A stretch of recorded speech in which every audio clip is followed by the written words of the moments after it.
Uh, Hi, I'm so excited to have both of you on Y Arts podcast. I've heard so much about both of you and your amazing work. We should start with introductions. So, who are you? Yeah, hi, I'm Maggie. I work here at Newtowne School, which is a cooperative school here in Cambridge, Massachusetts. We are a Reggio-inspired school, and Betty and I both teach together in the pre-K classroom with 4 and 5-year-olds. I have been at Newtown for about 4 years or so, and I have my undergraduate degree in elementary education from Clemson University, and I'm about to finish up with my master's at Boston University for curriculum and teaching.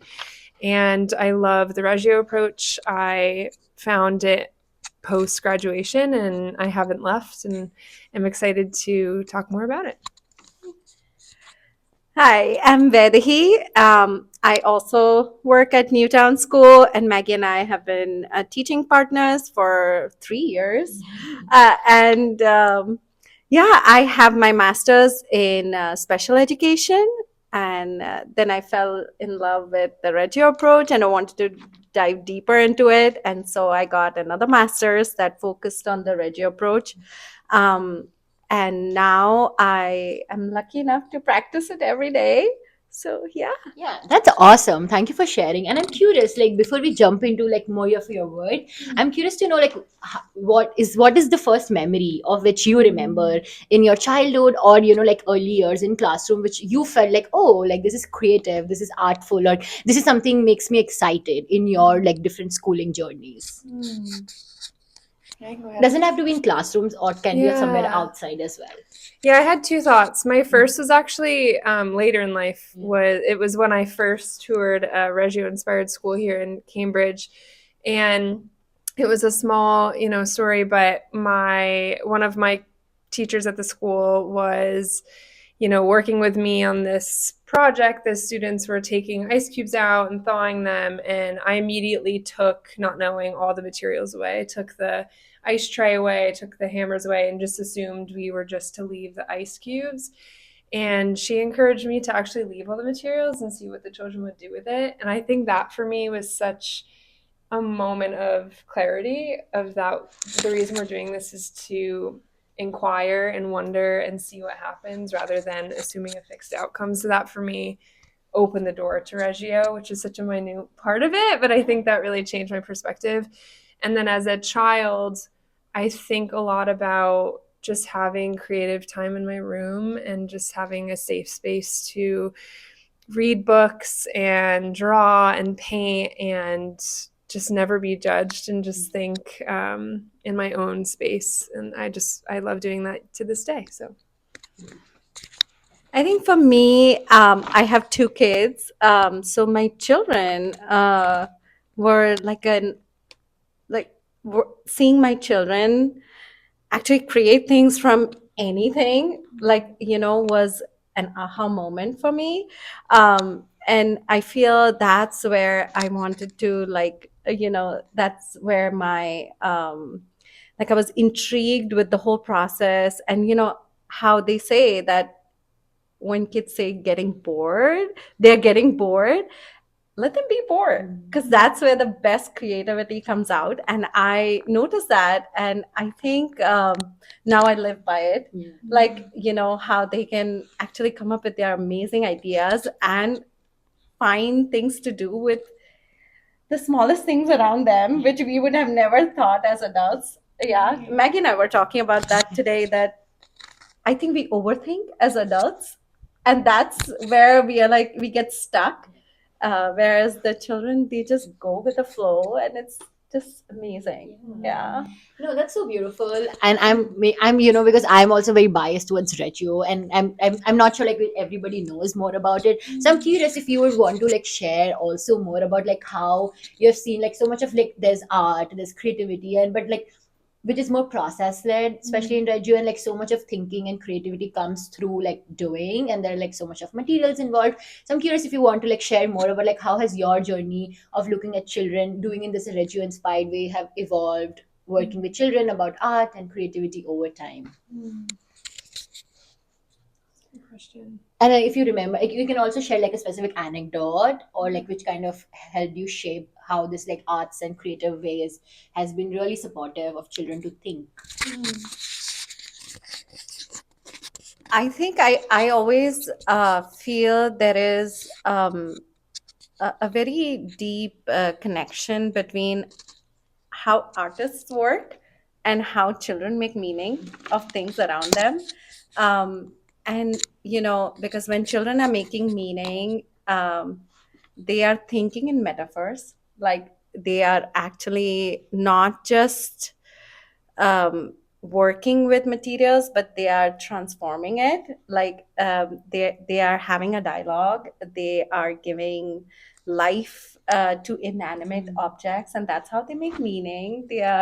And just like artists, they are storytellers, and so I feel there's a deep connection between the two. So now, whenever I'm working with children, I love thinking in metaphors and in stories.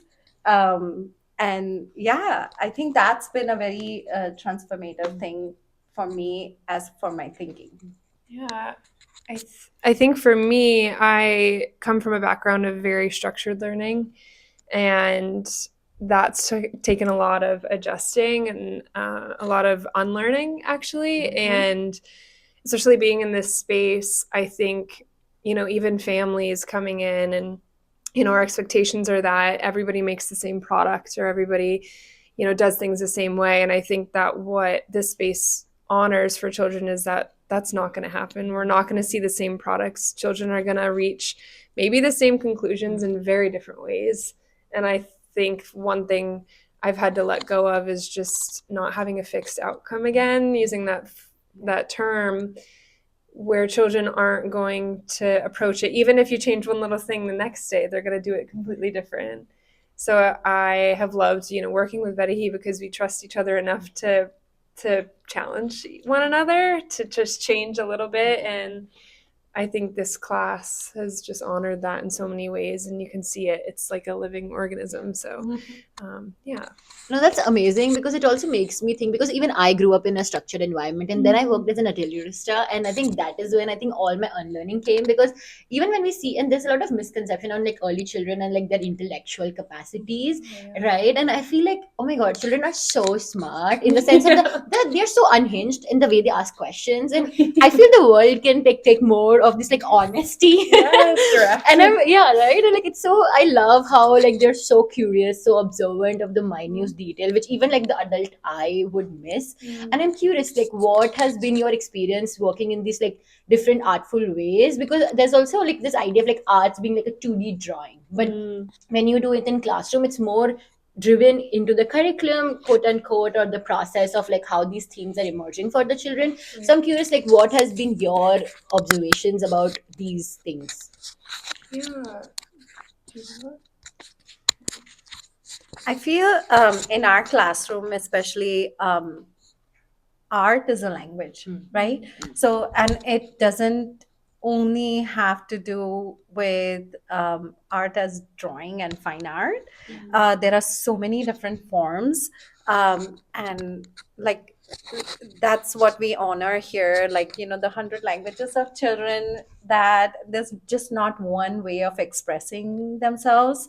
There are so many different ways, and offering that space to children to be able to feel safe enough to express themselves in different ways and not being judged, I think is a big thing. So like we offer photography in our class. There is always definitely different mediums of like mark making tools. There is building tools, because that could be a language too, right? That tells you stories too. But also at the same time, um, giving children the agency to choose, right? Because having those things available and not being able to use it is doesn't feel good or doesn't feel powerful enough. So children having that agency and having that responsibility to be able to use and express themselves in any way they feel like. Yeah.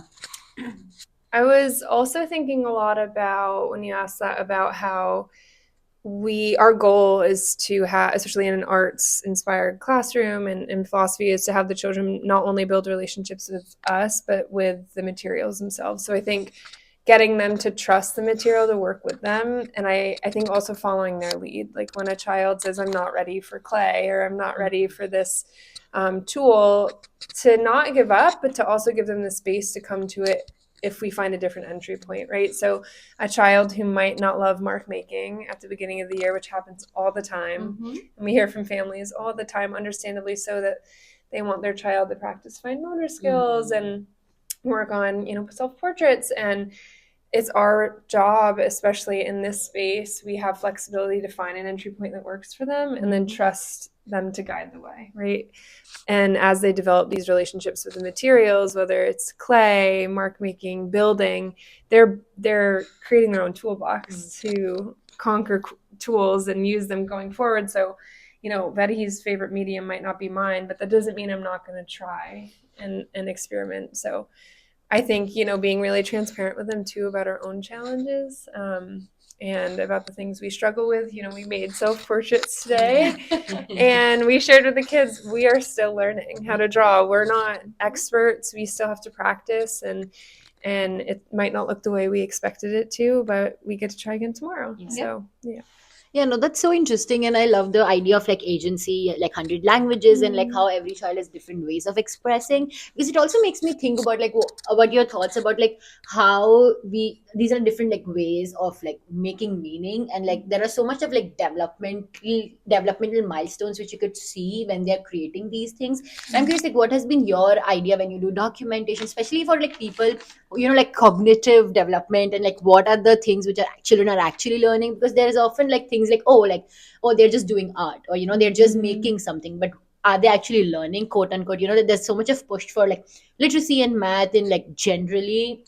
So I'm always like fighting is like, okay, fine, like that is part of it, like it's not, you don't have to teach it separately, it's so much integrated. So I would love to like hear your thoughts about this integration and like how you work around that. Yeah, that's a really great question. We get asked that a lot throughout the year from families and from visitors. So I think my first response to that is, we both have agreed that we see art as a tool to learn so many life skills. I think that you can learn, persistence, you can learn patience, you can learn, trust. So many different skills come from creating. And I think you learn bravery, right? You learn how to be really raw and vulnerable. And for a lot of children, it's a really safe space. And for a lot of children, it's really not. And we want to make sure that all children have access and find their threshold within it. I think in regards to, academics and making sure that that's fitting in, our priority is to make sure that we hit both, right? Because we are in the oldest class. We are helping children transition to kindergarten. So that's something that's always on our minds. So for instance, we're looking at our puzzle stack right now, and you see the alphabet puzzle, and we might not think twice about that, but that's actually allowing children to have access to fluency and to letter cognition. And we might walk through the alphabet with them. And it might not look like a worksheet or having the kids sit down one-on-one, but we are still subtly incorporating it through entry points that's enjoyable for them.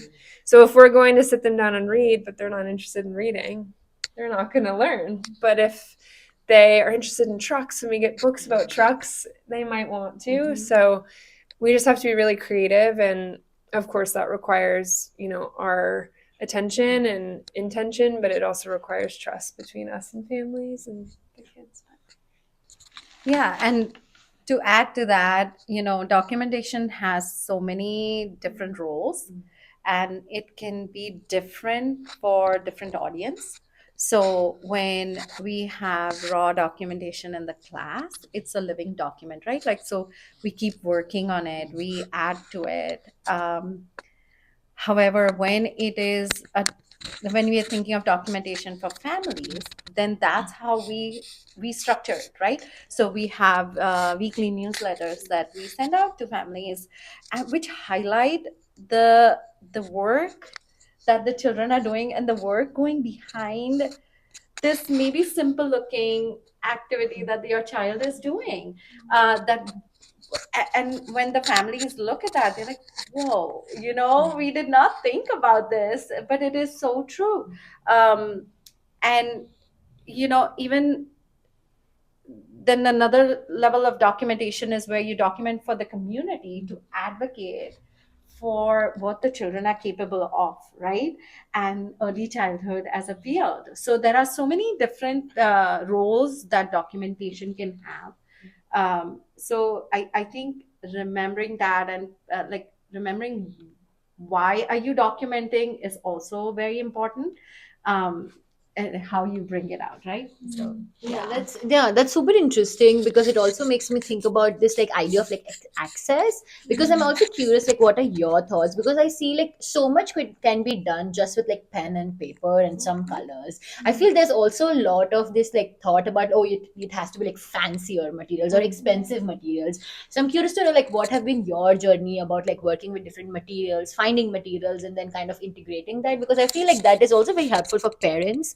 Because I personally like, I feel like the like loose parts found around should be given more importance. I mean, sure, like Lego, Magnetiles, all of them have their own places, but it's not like one or the other is better than the other one. So I'm curious like what has been your journey of these conversations with parents, and like, yeah. I think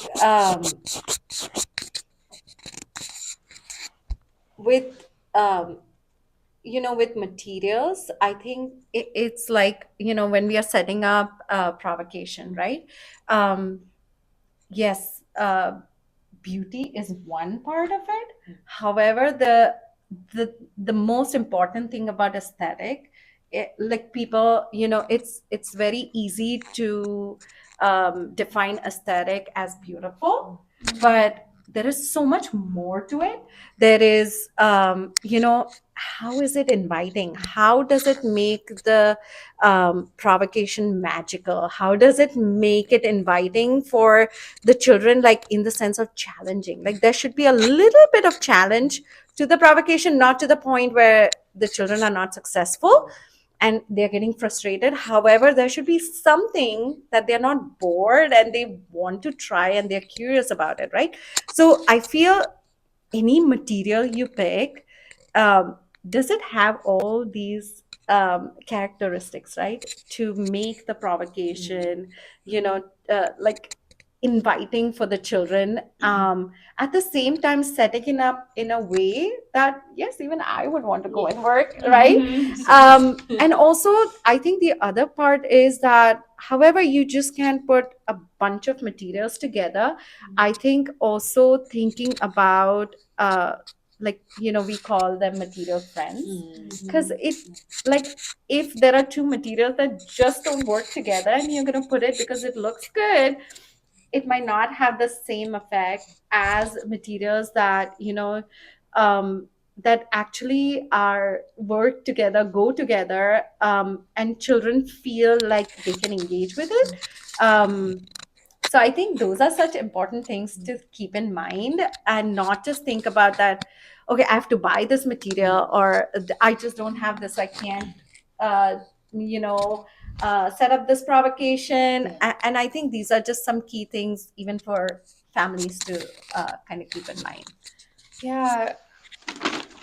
I think I want to say first that we also come from a place of not being all knowing or experts. Like, we are still learning every day. And I think that's the biggest lesson I hope to convey to families and to people who are curious about this approach and this philosophy, is that you can fail, and actually failing is great. And something not working is learning in and of itself, because when you put something out, like two materials that aren't friends, you learn something, right? And I think that's what we see as such a tool. We might have the same provocations, or another word for that is choices, or toys out, but each week, but we might change a little something each day. So that's the other piece that I even teach my family and my nieces, and is try adding one little thing that's different. If you have trains out, that's great. Try adding books about trains and just see what happens. Or you have watercolors out in paper, try adding a bouquet of flowers, like see what it does. And I think it can be something as simple just for access's sake. I think a lot of people do get lost in this, especially in social media. You get through this train of wanting new products and new things, and we've fallen victim to that all the time. But we get so inspired by these schools and teachers and educators who just bring in loose parts and found materials and recyclables. And I think that, again, there is a place for toys, and we have magnet tiles, but there's also a place for experimenting and seeing what happens, and it's so layered. So. Yeah, no, I love that. I think this was so good because I love the idea of like first like the environment design and also the idea of like the teaching, like the importance of like how the teacher and this losing out on hierarchy, which you make like such a great point of like this hierarchy where I feel like a lot of teachers and educators like feel is like, oh, I need to be giving the knowledge, and I think and not being okay, oh, like to telling a children like, oh, I don't know, can we figure this out together? I think that's such a powerful statement for children to hear too. And I feel like it's all age groups because I honestly like I feel like Reggio should be all K to 12 because right, I mean like all the children growing up need this kind of freedom and creativity to have this exploration, and but well, sadly we don't have it. Right. But I'm curious, like what has been your like what about like the teaching part is like something which you both work together, especially like to have the child feel like belonged and safe and like building that relationship. Like what are the kind of takes which you both take when the new children are coming in your classroom, and like it can be like verbal or through like building relationships through material or engagement, because every child obviously have different ways of building relationships. So I'm curious to know more about that. Yeah. I also feel like we are trying to like truly practice democracy in the classroom is like when we feel stuck or we feel that there is something we need to tackle. I think we always bring it back to the children, right? Just a recent example is that our kids have been really into rough and tumble play, and obviously Maggie and I both were like, okay, stop guys, this is not safe, we can't do this. And then we both are like, is it a me problem or them problem? Right.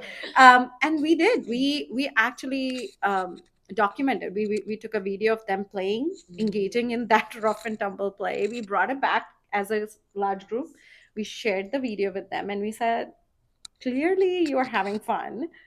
However, as a teacher, I'm like, this is making me really nervous. How can we like come in between, like find a midway where you can still engage in this play, because I know developmentally you need it, right? But also in a safe way that I feel like good, like I don't feel, because that's my first job, is to keep you safe. So like I feel good about it, and like how can we do that? And so we came up with agreements about how we can still engage in that play. And we honestly, we saw that they were taking so much, like they were taking being more responsible, and like kind of holding each other onto those agreements, right, reminding them. So like just an example, but like if we see them, like you notice that chart about winning and losing, like we realize that that was a problem in the class, like because those words are just thrown like around, and it makes others nervous, like when they're not actually competing. So we were like, okay, what is happening, right? Like what are the emotions behind these words? Like when can we actually use these words? When do they make sense? Like is there consent between the two parties, right? What's happening? And we broke it down, and now we see them using that language. We see them actually, not that it's like perfect, obviously there are always going to be, like, you revisit these things again and again, but like holding, like thinking of them as capable citizens, and capable current citizens, right, like not future. So I think that's something we practice. I wanted to add one more thing to Betty's point, just about, because we're thinking about the languages and the arts. A lot of kids do feel comfortable speaking in front of large groups, but a lot of kids do not. So something we always make clear, especially with this age group, is that if you ever have something to add, or you're wanting to, include a picture or anything into our documentation, that there's a space to do that. So, some children wanted to draw, some children wanted to share with us in private, some kids wanted to share in the whole group. But I think, again, using that tool of language, 100 languages, to offer them different opportunities, because that wouldn't be fair if we just had one meeting and cut it short. So That's awesome. And I love that you use like its anecdote and like this whole idea of like democracy and trust. And I think those are such underrated but such important points in like any classroom spaces, in fact. And I'm curious, like, so because I've also seen like children, there's also a lot of frustrations when they're doing arts and like creativity, or just like materials. And then they're like, oh, like, why does mine doesn't look like this and theirs doesn't look like this? But I see so much of art in your classroom, and it's so unique. Like, it's every child, I can see there's a different identity to it. There's no like a reputation. There's, because I have seen this, like, this annoys me, is like how a tree with those like clouds, like, which is, I hate it. Like, I see this in so many classrooms. Like, this is not their art. Like, why are you like ruining their creativity in so early years and giving those like badly designed worksheets to them? And I'm curious, like, how have you like worked around those? Because I'm sure like some children might be doing it at other places, but when they come to school, there's like a different environment about like, okay, this is my art and like mine is different from yours, and this whole idea of frustration. So I'm curious if you have any like anecdotes to share around that. I have so many thoughts about that, to be honest with you. I'll try to keep it brief. But I was thinking about an anecdote, actually, specifically, where we had a child who was an English language learner, and they, really, really fell in love with The Lion King. And it was very against my initial thought, and my co-teacher and, our inclusion specialist was kind of against all of our initial drives to offer worksheets and these coloring sheets. And we started with figurines, and before we knew it, this child was really seeking mark making. So we did offer a few coloring worksheets, and before we knew it, that child was asking for paper and pen, because we would only offer one a day. And before we knew it, they were making representations of the lions and the animals, and they were using the coloring sheets as inspiration. So I think I agree that using it as a tool or as a way to represent children is not the approach that I would take. I don't think that it ever is, but I do think that it can be an entry point for children to be inspired. I think that we can find ways to use these kinds of things, but it can't be the only thing. And it's really disappointing to see, that is the only creative outlet. So I definitely resonate with that. But I think the second thing that I was thinking about is we offer, especially with front-facing documentation that the children make, like the drawings on the walls and, the portraits, we offer them in different ways. So we might offer a small group to do self-portraits. We might take one child, there's this one child this year where we slowly slid them in the notebook while they were doing something else. And before we knew it, they were drawing. And we were happily surprised, on the rug, there were lights and colors, and those were things that really drew that child to the rug. And we just left our notebook out with a pen, and it inspired them. Yeah, so if you would have called that child at the table and asked the child to make a self-portrait, right? No, that was not going to happen. But I think that's kind of to your point, is the process is just as important as the product. So when a child isn't working alongside, I've been guilty of it as a child. I would look over and compare and be disappointed. Even today, when Vaidehi and I are making our portraits, I was like, oh, her hair, looks really good.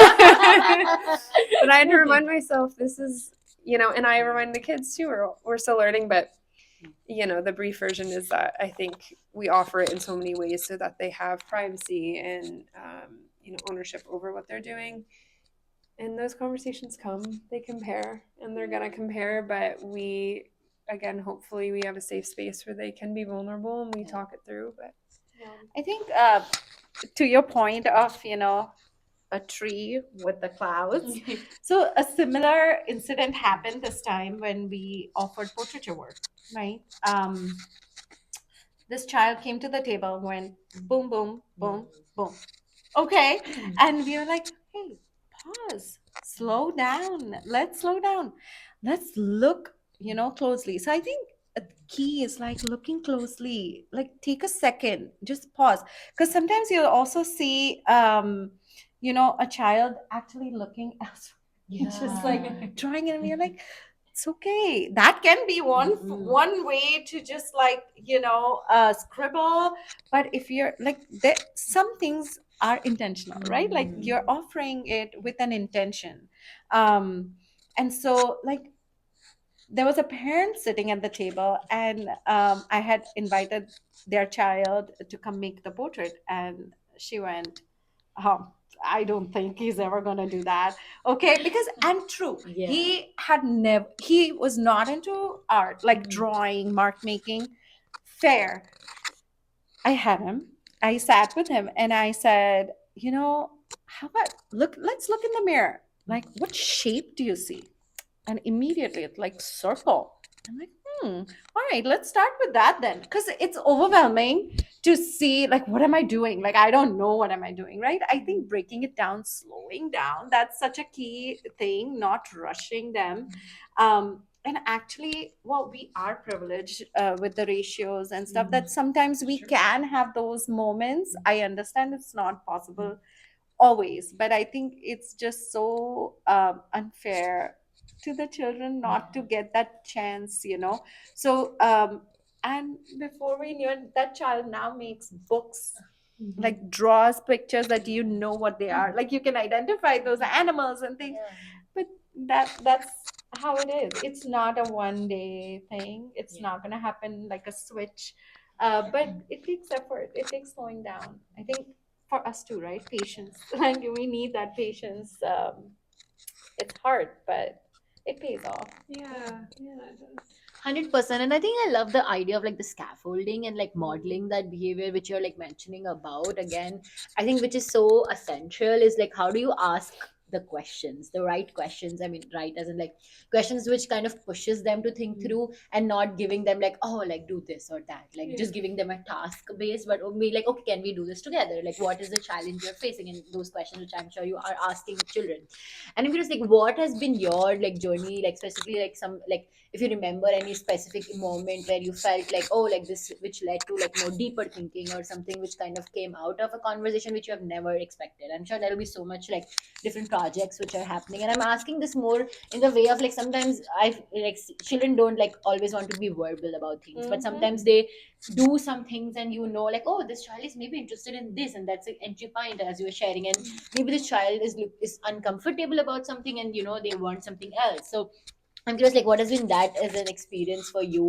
Because I'm putting this. I mean, again, I'm like talking too much about this, but also this point about like art is not just like one thing or the other, but there are so many things which you can do through the medium of arts which people don't realize. So I'm curious, like, what has been your experiences with? So Maggie and I, every year, like because we feel it's very crucial for this age, we engage in identity work. Okay. However, every year this looks so different with the different groups that we have. It looks so different. And like last year, it was focused very heavily on feelings and emotions, whereas this year it's all about strengths, challenges, superpowers. And so it looks so different every year. Now, one year we were talking to the children about, like, when someone sees you, they only can see your physical features, right? They don't know what is inside you. They don't know your strengths. They don't know what you love. Like, and so again, this was a one-on-one activity that we did with children, where we took them in the room. We projected pictures of them engaged in things throughout the year. And then we had a sheet with their outline of their face, and there was a flap. And so what's inside you? Okay. And we asked them open-ended questions, like things that you are working on, your challenges, your struggles, because it's fair, like we all have those. We are all working on things, like, and your what things that you love. And the conversations that came out were so deep and meaningful. We had one child actually said, I'm working on zippering my jacket. Okay. Putting on my jacket and zippering it. And we knew, like, when we would get ready to go outside and we had taught the child the flip trick. He would refuse to do it. And we're like, what is happening? Like, why aren't you just doing it? That day when we had that conversation with the child, and he said, flip trick is an easy way out. I want to learn the real way to put on my jacket. If I had not taken the time to sit with the child, that child had the space to like draw, what they are thinking or what's inside their like their mind, their heart. I would have never known that. Like, I wouldn't have known that. And like, you want to talk about I Sadie? can talk about, yeah. We were fortunate enough to write an article about this in NACI, which was lovely experience. But this anecdote was in our article, and it was about a young girl named Sadie, and she came into the cozy room with me, this space catered to, small group work. And that day we had projected a album of photos of her throughout the year. And she simultaneously was drawing, we had Sharpies, black pens, and her body on this white paper. And she, before we knew it, she was telling me about her fears of being the oldest sibling, about her hopes for her siblings, about her worries when she gets older that, she's getting too big to be picked up, that her parents might not have time to pick her up, and, what she wanted to be when she grew up. But it was this such vulnerable conversation that came out of her drawing, and then she could, refer back to it, the things that she was representing, and look up and see herself. Yeah. It was emotional and very meaningful, and with so many students, there's so many anecdotes from all the years, but from that year especially, another student who was really shy. And at first glance I think we might use the word shy, but when we had the chance to take them in the cozy room and speak with them, they started drawing pictures of them with friends, which we didn't see that often. And I asked them, what is this? Tell me more. Where did this drawing come from? And they shared, I like playing with friends, but I'm really nervous to ask. And that was something where I was like, I can help you with that. We can find a way to make that happen. And I just think using art as a tool to connect with children. And again, yes, there are times to just watch and listen and observe, but once you gain that trust and comfortability, you can find different ways to learn from them. So yeah. Oh, that's beautiful. It gave me like goosebumps. Yeah, I know. All of this really, Right. I feel it. Right. And also because it makes me also wonder like how like early childhood is not given enough importance. Like it Oh, really makes me yeah. like wonder about like do you see it like these early interactions takes them such a long way, because if you would have not given that intervention at Right. that point, they would have just gone in like grade 1, 2, 3 with that feeling and Right. emotion, and they would not have that outlet to like feel. And like I don't know, you don't know like what kind of teachers they're going to be meeting right in the older Right. years, you never know.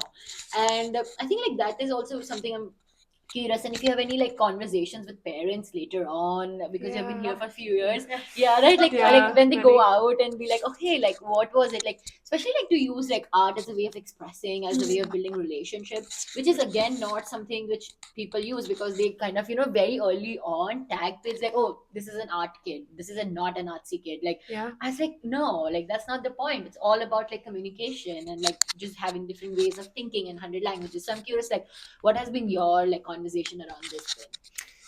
Yeah. Another great question that leaves me with a lot of thoughts. I think it's really nuanced, this idea of how important early childhood is and how nervous I am when these kids leave. And I think Vaidehi and I have had many conversations with our colleagues and our friends and with each other about, we love what we do here and there's a reason we're here. But I will say it's so important to keep this work going. And that's why I love what you're doing. And I love hearing about it and I'd love to learn more. But we hope that we are able to create a foundation that they can take with them. And I think that early childhood is important for a myriad of reasons, but I think the primary reason is to build each child up to be a citizen who can make changes. The one example I was actually thinking about was not directly related to the arts, but we were doing our class podcast on Jane Goodall, and we were faced with this question of, Jane Goodall has, unfortunately passed now, and we remember all the amazing things she does, and her name continues to do, but how can we continue her mission of, taking care of these animals, taking care of animals in general and our environment? And we had this child in a laughy way say, oh, we should create a machine that, shoots out seeds and water from the sky so all the trees grow back. And everybody kind of laughed and giggled, and Vaidehi and I looked at each other like, you would be the ones making these machines. Yeah. This is actually possible. Yeah. And, after we heard that, we ended up pulling different kids in small groups and really engaging and saying, how can we do this? Like, how can we make this real? And those are anecdotes that we share with families. Like, those are the moments that we want them to know, this is why you're here, and this is why this is so important. And this is why we do things like this, so that this message is, there's no rule book and there's no right way to do it. But if people can incorporate these ideas and listen as they get older, they can still make this work, elongated. So I could keep going, but I don't. Yeah. We, in fact, we just had these conversations with the families at our parent-teacher conferences, right? And now, since it's like spring, and the kindergarten applications have started, and tours and stuff, so there's anxiety because of the big transition, right? And so we keep talking to parents about, like, our hope is that we create the strong foundation, right? And that's why the identity work that Maggie and I do, we feel it's so important at this age, is to create that positive self-image, positive self-identity, and understanding that I'm not just one thing, I am layers of so many different things. And even we talk so much about strengths and challenges because we want them to be okay, and feel safe to talk about their challenges too, right? Like, right now you'll find our children actually go to the other kids before they come to us for help, right? Like, they'll know, one child wanted to make something with craft, and they're like, I think I'm going to go to this friend because they are an expert at this. So, and being okay that I need help, and I will go to that friend because they are good at it. I know it. So I think creating that positive identity, that can help them in the different situations, the different spaces they go in future. That's the hope, right? That's what we can do at this point, with such disparities in the two settings. Yeah. No, because again, like, I think this early on, like, this like confidence and this like small things, like, sure, they will learn ABCD and 1 2 3 4 and like calculation and blah blah blah, and they will have to learn that. Yeah. But the whole idea of like this, like, capable, like making them capable to be asking for help and being able to like stand on their ground is also again like so important, which they don't. And I feel like these early experiences also, again, like, maybe I'm biased, like, this obviously, like, because I want every child to experience like languages of learning before they get into like a book and pen structure when they grow up, because at least they are still having that mindset of creativity in the back of their mind. Right. And I'm curious, like, what do you feel like kind of like going towards, like, what is so essential, if you have to kind of summarize? It's like, if children are not exposed to different languages of learning, or like these early interventions of building relationships and trust, and actually giving time to nurture instead of like rushing and just like, okay, like, learn this, learn that, you need to read and blah blah blah, what are they like missing out, especially in these early years, which might be impactful throughout their lives? I always think about, like, when you sow a seed and you see a plant grow.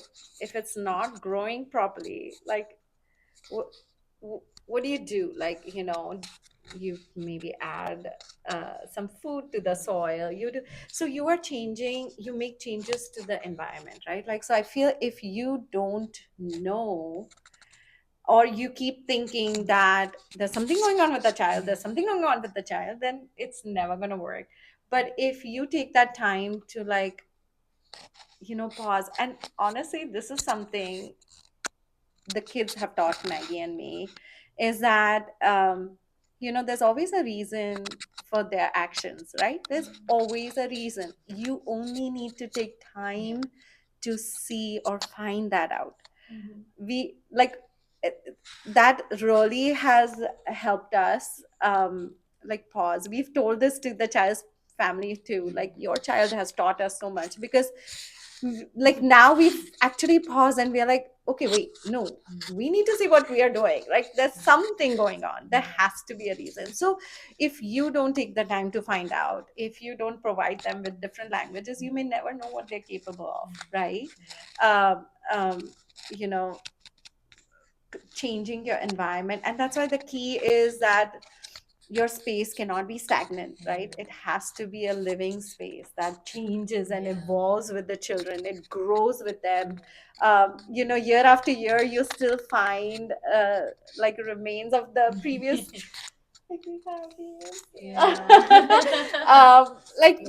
It has to grow and evolve with the children. So if you don't take time to understand that, you may not be able to make those changes that would help them, benefit them, I feel. Yeah. Also, adding to that analogy, I think for families who might not have access to these programs, or for families who, maybe weren't able to send their children to school until elementary, that it's never too late to fill the gaps. So I think a lot, even about with that analogy, are propagations of our plants, right? It's never too late to pull them out and to fill and strengthen them from a different angle. And, Vaidehi and I talk about this a lot when families get, rightfully so, maybe a little bit concerned that we offer so many accommodations and maybe have the ratio and the time to offer a lot of different modes of learning. And they get, maybe a little anxious or worried when that transition approaches. But something we always tell them is, we're not only trying to build their toolbox, but your toolbox. We're trying to help you guys learn, and we're learning with you, right? We're always still learning, but how to fill in those gaps if they're not getting it at school. How can you offer them languages at home? Again, just adding a book to a propagation or drawing. So I think that's one thing we're always thinking about, especially again in this age group, is it's never too late. We have students come in who've been in school for 3 years at a traditional preschool, and they come here and it's totally different, but it's never too late to implement them in and invite them in. I think really quick to Vaidehi's point, our inclusion specialists and our director have both taught us to never give up trying something new. There's always going to be a solution. It might not look the way we want it or the way we expected it. It might not be on our timeline, but they have helped us so much to give us the space to find a solution. And, we're, again, not perfect, figuring that out every day, but we just have so many great resources that have helped. And No, I love it, and I have so many thoughts about this conversation, especially because that's why I love early childhood teachers, because they're so I feel like even when you're old, when you're teaching high school, if you can step foot and actually live in an early childhood classroom, it will change so much of the way you teach, even for older kids, because everybody wants to feel loved and be laugh and joyful and all of these things, right? You don't want to be sitting in boring classes. No. Nobody wants to do that. Right. Everybody wants to be playing, and it's just Right. so have you had any experiences when the children, especially because you've been in 4 years, I don't know if you have spoken to parents from your first year, have you bumped into them at any point of time, and if they have shared anything in response to that? Yeah. Do you want to do the podcast? Yeah. We as we were mentioning, we have our own class podcast that actually started when this one group of kids they were just into nonfiction books. And at one point, all our books in the classroom were nonfiction. Like, that's how much they wanted, like, So we were like, how can we share their knowledge with everybody else? So we started this podcast where they can share what they're learning, and they immediately latched onto it, and we had, like, right now we are on season 3. Ooh, wow. But so the first year, the season 1, like, now we have the sibling of that child, and the parent still comes to our class, and she'll still say that it was such a great tool. It is still such a great tool for that child, because when they were transitioning to kindergarten, it helped them kind of, listen to their friends' voices, and, feel that they're still there. Also building their confidence, because now they could see that people in Germany have listened to the podcast, like, families. And it just like, oh my goodness, like, my voice was being heard there. And the other thing was that, whenever the child feels low, that's a calming tool for the child. And, like, it just felt so good. And now that the sibling is so excited about, I am going to be on the podcast now, So, it is such a great feeling, how these things keep building, from as they grow older. I think, yeah, there's nothing, like, it's not like there's always something to learn. Like, something good comes out of everything you do, right? You engage with. Mine isn't a specific example, but I would say we, as a school, practice the use of having portfolios for each child that continues throughout the years. And, if they're here from the youngest class, they carry it with them, and we continuously add to it. And I think, one piece of feedback we've gotten from a lot of families who've sent siblings or even live in the area have come back and say, we still look at that. And I think it's a way to track your growth too. And, we put a lot of what we would consider, of course, 100 languages, but especially artwork in there, more meaning like mark making and pictures of, if they made clay or ceramics, different things that they've done. Vaidehi actually introduced me to QR codes. So we'll put videos that we've taken of them or of their creations and their process. And I think it's such a way to honor that all the different ways that they've created. And so many of them have come back and say they still sift through it and look. And even one family told me they had added to it. So, right? So it's almost, a living documentation in and of itself. This conversation, I would like to ask, like, the last thing I ask always is, like, why arts? Anything which, like, what's top of your mind you would want to share for everybody? And also, like, if there is a question you are sitting with right now, doesn't have to be like related, but something which is in your mind right now as a question you're like kind of exploring right now. Do you want me to go? I can go.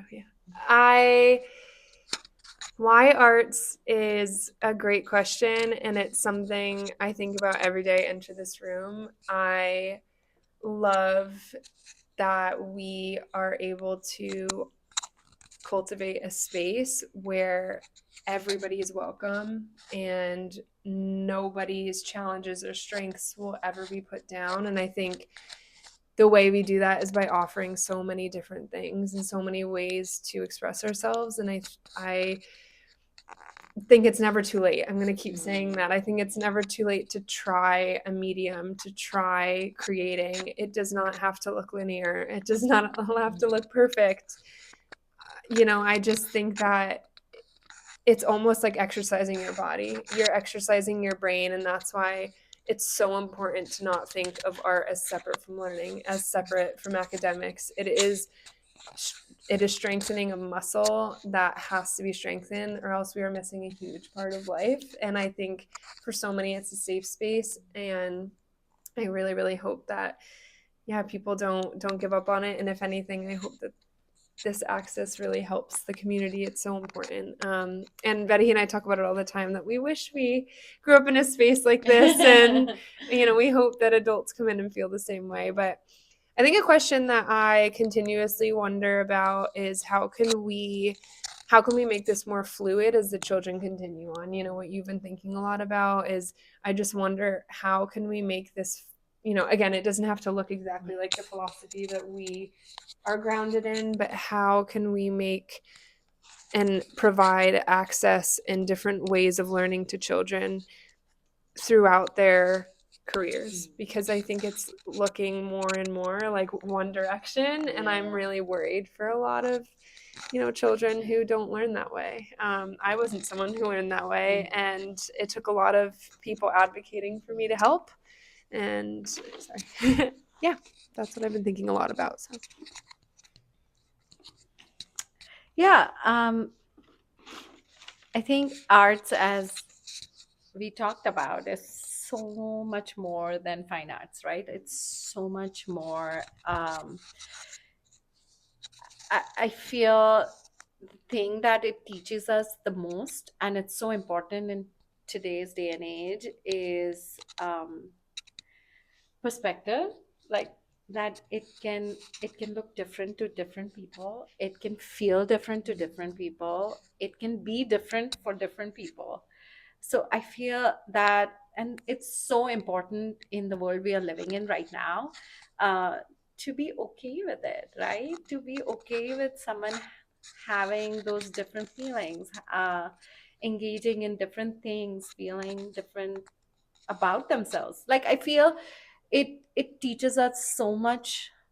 Like it helps with creating the open-mindedness and perspective taking. Um, and also I think any form of art has some kind of soothing, calming element to it. And I am sure at some point in time you figure out what is that art for you, right? What kind of art does that for you, makes you feel good? Is it music? Is it dancing? Is it drawing? What is it that feels good? Is it going outside and taking pictures? Like, what is it that feels good? So I think it is so important for you to find that, and have access to those different kind of uh, mediums or arts, right?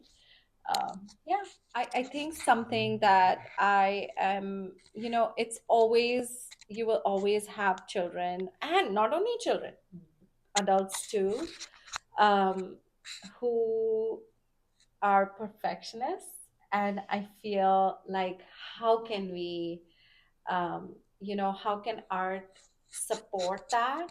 And we have this book, Beautiful Oops, that, oh my goodness, we love it, and we talk about every day. But I feel um like I always still fumble when a child is a perfectionist, and I'm like, come on, it's okay. But how to kind of scaffold that, like you were talking about. Even today we had a child who was like, made a tongue but did not look like a tongue, and was like, I don't want it anymore. I don't want it anymore. And it was done, and we were able to scaffold it, but it doesn't always work. So like, how can we have arts create this space for to be able to make mistakes, and sit with it, like it's okay, right? Yeah, that's big. Thank you so much. Thank you so much. It was so lovely to talk with both of you.